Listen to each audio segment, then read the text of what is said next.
Hello friends, ఇవాళ మనం చేయబోయే స్నాక్స్ కార్న్ టిక్కా. ఈ కార్న్ టిక్కా అనేది ఈవినింగ్ స్నాక్స్, టీ టైమ్స్లో తినొచ్చు. ఇది టమాటా కెచప్ తింటే చాలా బాగుంటుంది.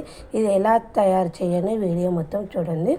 దీనికి కావాల్సింది ఒక బౌల్ తీసుకోవాలి. ఒక బౌల్లోకి 2 ఆలుగడ్డలు అనేది ఉడకబెట్టుకొని మెత్తగా చేసుకొని వేసుకోవాలి. 2 ఆలుగడ్డలను మెత్తగా చేసుకొని వేసుకున్న తర్వాత దీనిలోకి మనము తీసుకున్న మెత్తగా చేసుకున్న ఆలు 1 కప్పు ఉంటుంది. దీనికి పావంతు మైదాపిండి వేసుకోవాలి. 2 స్పూన్ల కార్న్ఫ్లోర్ వేసుకోవాలి. మనకు 1 కప్పు మెత్తగా చేసుకున్న ఆలును వేసుకుంటే పావు కప్పు మైదాపిండి, 2 స్పూన్ల కార్న్ఫ్లోర్. తర్వాత దీనిలోకి ఉప్పు కారం వేసుకోవాలి. ఉప్పు కారం వేసుకున్న తర్వాత మనం కొత్తిమీర అనేది చిన్నగా కట్ చేసుకొని వేసుకోవాలి. చాలా ఈజీగా చేసుకోవచ్చు. టేస్ట్ మాత్రం చాలా బాగుంటుంది. ఇది టమాటా కెచప్తో తిన్నా బాగుంటుంది, లేకుంటే మనం బర్గర్లో పెట్టుకొని తినొచ్చు. చాలా బాగుంటుంది ఇది కార్న్ టిక్కా. తర్వాత మనం కొత్తిమీర వేసుకున్న తర్వాత ఒకసారి బాగా కలుపుకోవాలి. ఇది కలుపుకొని మనం ముద్దలాగా చేసుకోవాలి. దీనిలో వాటర్ అంటే వేయకూడదు. మనకు ఇది కొంచెం పల్చగా అనిపిస్తే కొంచెము కార్న్ఫ్లోర్, కొంచెం మైదాపిండి వేసుకోవాలి. ఇలా మొత్తం ఉప్పు కారం పట్టేటట్టు కలుపుకోవాలి. దీన్ని ముద్దలాగా రెడీ చేసుకోవాలి. చాలా ఈజీగా చేసుకోవచ్చు. తర్వాత ఒక ప్లేట్లోని కార్న్ అనేది వేసుకోవాలి. కార్న్ అనేది వేసుకొని చేతితోని బాగా నలుచుకోవాలి. చేతిని బాగా ఇట్లా చేతిని అనుకుంటే ఇట్లా సన్నగా సూరు లెక్క అవుతుంది. లేకుంటే మిక్సీ జార్లో వేసుకొని ఒక్కసారి తింపుకోవాలి, సన్నగా అవుతుంది. ఈ విధంగా సన్నగా అయ్యే వరకు చేతిని బాగా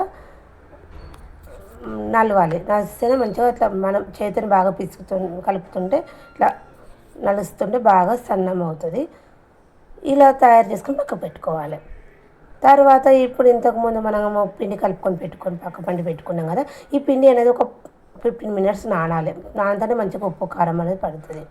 ఇలా నానిన పిండిని మళ్ళీ ఒకసారి కలుపుకొని మనం ఎంత సైజు టిక్కా చేస్తామో ఆ సైజు పిండి అనేది తీసుకోవాలి. మనం ఈ పిండి అనేది ఇట్లా కొంచెం ముద్దలాగా చేసుకొని 2 చేతుల మధ్యలో పెట్టుకొని రౌండ్గా అనుకొని కొంచెం ప్రెస్ చేయాలి. మనం కచోరీ ఏ విధంగా చేస్తామో ఇట్లా మనం కచోరీ ఉల్లిలాగా చేసుకొని కొంచెం ఇట్లా లావుగా చేస్తాము. అదేవిధంగా ఇట్లా 2 చేతుల మధ్యలో అనుకొని కొంచెం ఇట్లా ప్రెస్ చేసుకోవాలి. అంత సమానంగా ఉండాలి. కొంచెం ఎక్కువ తక్కువ ఉండకూడదు. ఈ విధంగానే మనం తయారు చేసుకున్న అది ఆలు ఇట్లా అన్నీ చేసుకోవాలి. టిక్కాలు అనేది రెడీ చేసుకోవాలి. ఇలా చేసుకున్న తర్వాత మన కార్న్ అనేది మనం మెత్తగా కార్న్ అనేది సూరుగా చేసుకున్నాం కదా. ఈ సూరులోకి మనం తయారు చేసుకున్న ఆలును పెట్టి మొత్తం దీనికి ఆలు ముద్దకు ఈ కార్న్ అనేది పట్టించాలి. మొత్తం చుట్టూ పక్కపంటి కింద మీద మొత్తం ఇట్లా కొంచెం ప్రెస్ చేస్తే, కొంచెం లైట్గా ప్రెస్ చేయాలి. ప్రెస్ చేస్తే ఏంటంటే మన కార్న్ అనేది దీనికి మొత్తం పడుతుంది. ఆలుకు అనేది మొత్తం పడుతుంది. ఇలా తయారు చేసుకున్న వాటిని ఒక ప్లేట్లోకి పెట్టుకొని ఒక 5 minutes మంచిగా ఉంచాలి. 5 minutes ఉంచితే మనకు దీనికి ఆలుకు అనేది కార్న్ అనేది పర్ఫెక్ట్గా పడుతుంది. తర్వాత డీప్ ఫ్రై సరిపడా ఆయిల్ పెట్టుకోవాలి. ఆయిల్ అనేది కాగాక మనం ఒక్కొక్కటి టిక్కాని తీసుకొని ఆయిల్లోకి వేసుకోవాలి. ఇప్పుడు మనం పక్కపంటి పెట్టినాం కదా, పెట్టేపాకలు మనం ఆయిల్లో వేసుకుంటే కార్న్ అనేది విడిగా రాదు. లేకుంటే వెంటనే వేస్తే కార్న్ అనేది విడివిడిగా వస్తుంది. కాబట్టి ఒక 5 minutes మంచి కార్న్లో ప్రెస్ చేసినాక 5 minutes ప్లేట్లో పెట్టుకొని 5 minutes పక్కకు పెట్టుకోవాలి. ఇలా మంచిగా గోల్డెన్ బ్రౌన్ కలర్ వచ్చే వరకు చూసుకోవాలి. ఇలా వచ్చిన వాటిని ప్లేట్లోకి తీసుకోవాలి. మనకు కార్న్ టిక్కా రెడీ అయిపోయింది. ఎంతో టేస్టీగా ఎమ్మి కార్న్ టిక్కా రెడీ అయిపోయింది.